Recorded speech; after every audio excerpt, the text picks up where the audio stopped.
Many artists use a non-hardening modeling clay, such as plasticine, when they make a 3D model to draw from. I don't personally like the smell or the feel of modeling clay, so I use one of two other kinds of clays. These models are made with polymer clay.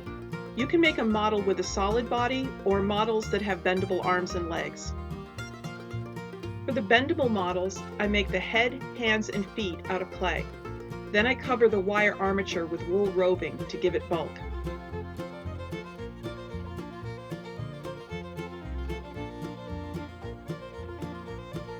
Polymer clay hardens when it's heated to the proper temperature. I make hanging ornaments with air-dry clay that I seal and decorate with acrylic paint. You don't need a stove to harden the clay, and cleanup is a lot easier. A lot of the ornaments I make are cat heads. None of the ornaments I've been working on had the right shape for this particular character. I sketched my new cat character, giving her expressive eyes. This model will be just for my use, not for sale as my ornaments are. So I decided to just make her eyes out of clay instead of glass. So this is a sheet of tin foil, and I'm just going to do it very gently and get it kind of the shape I'm looking for.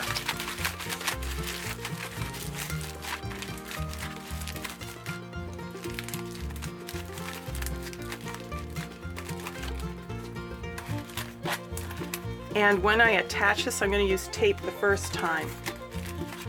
When I attach this, I'm going to attach it at this slight angle, just because that's how the spine would sit in for this particular character. So this is not a thing of beauty, but it's a good start. It'll make it lighter. If I made this solid clay, it would be very heavy and more prone to breaking.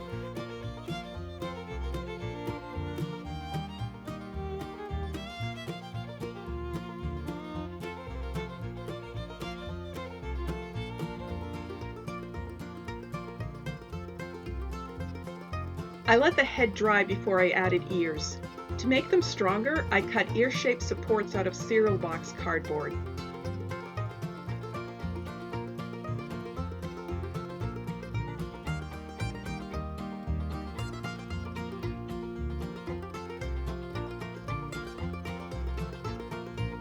I formed the curves with the help of painter's tape, then taped the supports onto the dried air clay.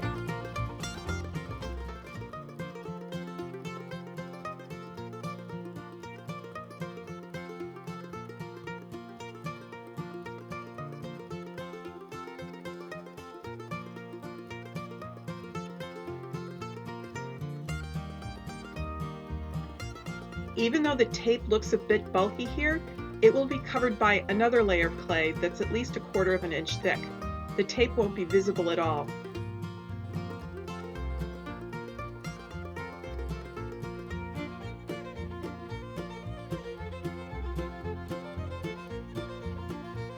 You can add just a touch of water to your clay if it's drying out.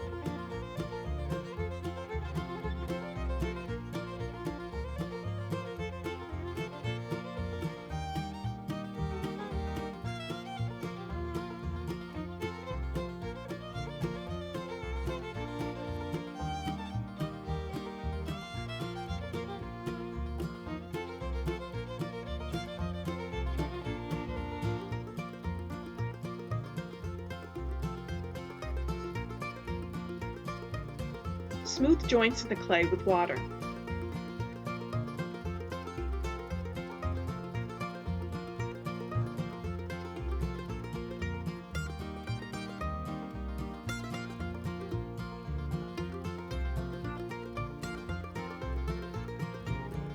The cat's head is pretty large, so for tools I only need to use my fingernails, a pencil tip, and a brush for joining pieces of clay.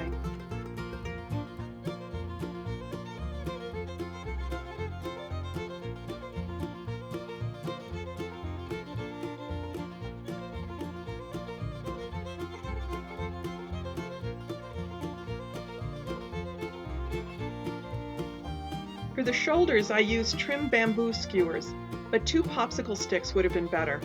I joined them on either side of the dowel with galvanized steel wire. I kept the cat's chest relatively narrow so that her arms will have more range when I pose her later.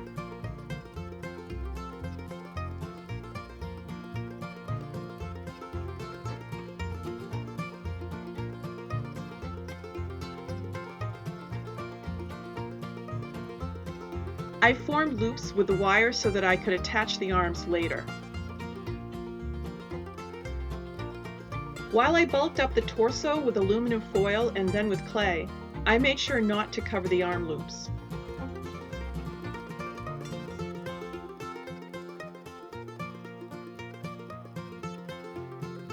When the clay was completely dried, I sealed the arms and body pieces with acrylic primer.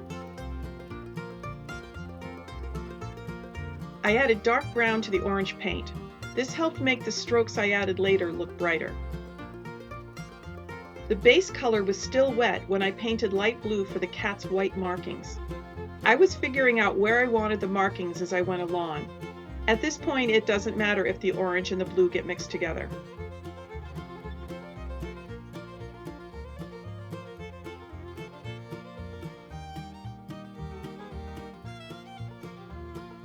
I have a metal cake stand that I use to hang ornaments while they dry.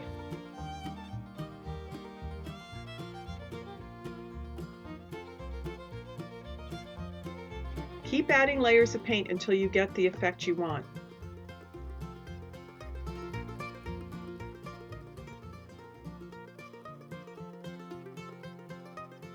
Even though I'm not adding a lot of detail, I made the areas of fur flow in the same direction as they would on a real cat.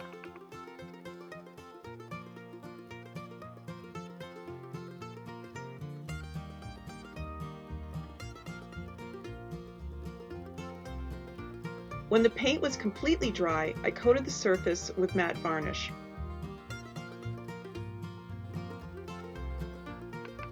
Another reason I wanted to make a model for this character was that I was struggling a bit with her scarf.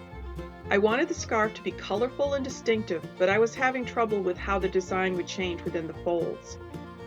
I sketched out a few design ideas, cleaned up my favorite on the computer, and then taped a few copies together so the design would be easier to transfer onto the fabric.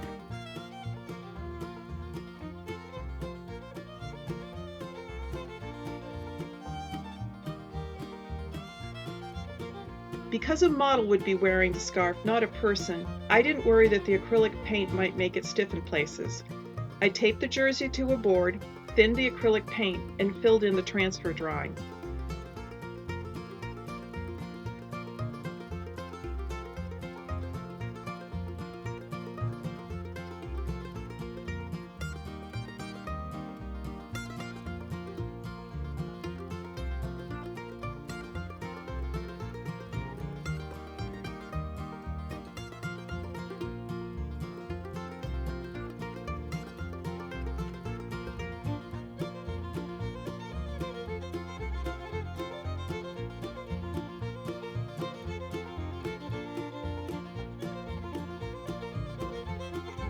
When it came time to assemble the model, I used wax linen cord.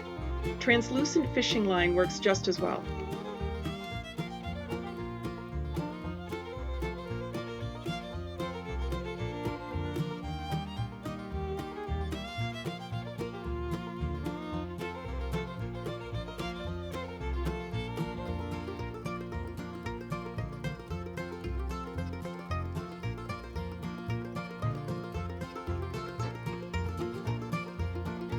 You can sketch a model while it's posed on a flat surface, or take photographs of it to draw from later.